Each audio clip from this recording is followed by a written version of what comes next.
Welcome back. Okay, so first things first, I haven't made magnets out of these yet, but I got 4 first aid stickers. So, I'm not going to use all 4 of them for the channel. I have no idea what I might use a couple others for. I did used to work as a first aid attendant at my old job, so it's not the first time I've seen this sticker. Pretty sure that's the same one we had on the door, but kind of getting flashbacks. But I'm going to be using those for all the protocol stuff, and I mean because we've got to find some lighter side somewhere, people. So the NHL made the call to postpone tonight's Toronto-Vancouver game as well as tomorrow's Vancouver game against the Coyotes.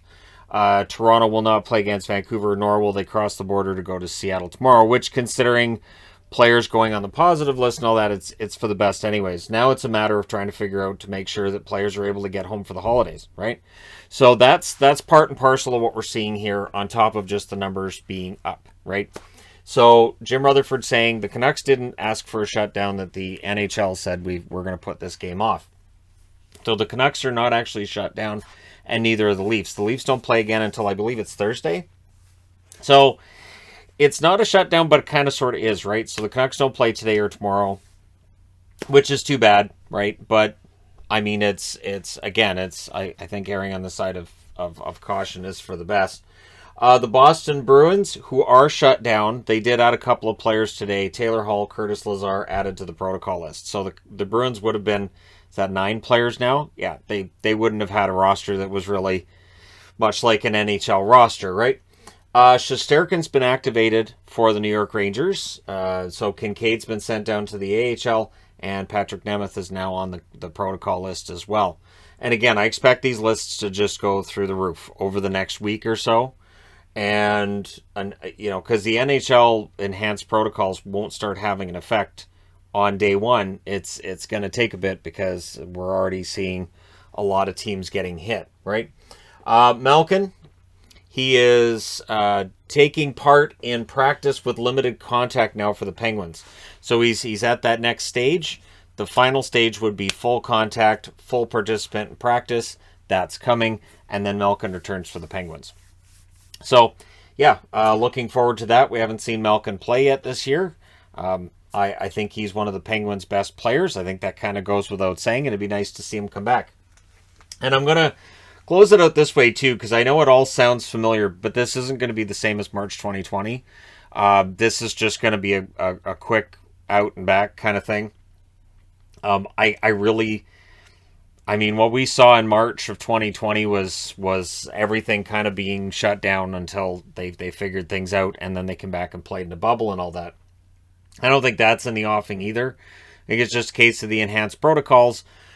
Roll with it. Teams that are going through it right now, like Calgary, for instance, should be pretty clear once it's gone out of that locker room and they've all returned, right? So, and so we'll see what happens from here. But I don't think we're going to be facing anything long term.